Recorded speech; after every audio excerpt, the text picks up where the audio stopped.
क्या भारत देश के किसान फिर से सड़कों पर उतर आएंगे?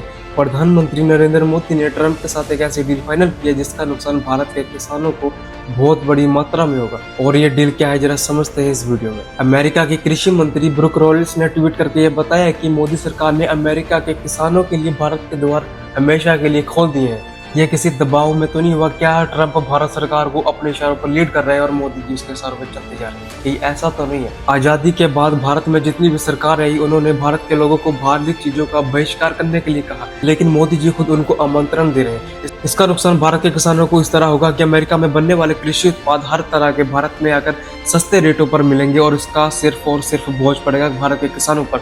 और भारत के किसानों से देखें तो ये घरेलू उत्पादक चीजों पर बढ़ेगा। तो आप बताइए भारत का फायदा हो रहा है या फिर अमेरिका का? और अमेरिकन सरकार ने यह कहा है कि इस डील से अमेरिका के किसानों को बहुत बड़ा फायदा होगा और उनकी इकोनॉमी बहुत बढ़ेगी। और भारत की इकोनॉमी का क्या मोदी जी को भारत की इकोनॉमी नहीं दिख रही? यहाँ पर ना तो अच्छी एजुकेशन प्रोवाइड हो रही है, ना हेल्थ केयर सिस्टम है, ना फिर कोई रोजगार है। तो भारत की सरकार कर क्या रही है? तो क्या हम उस दिशा में तो नहीं जा रहे कि भारत फिर से गुलाम होने वाला है, जहाँ पर भारत में हर दिन कोई ना कोई किसान कर्जे की वजह से मरता है, किसी की फसल खराब हो जाती है, किसी का कुछ हो जाता है। और वहीं भारत की सरकार, मोदी सरकार को ये देखने की बजाय वो सिर्फ अमेरिका का फायदा देख रहे हैं। तो इस डील से बताइए किसको फायदा है, अमेरिका की सरकार को या फिर भारत की सरकार?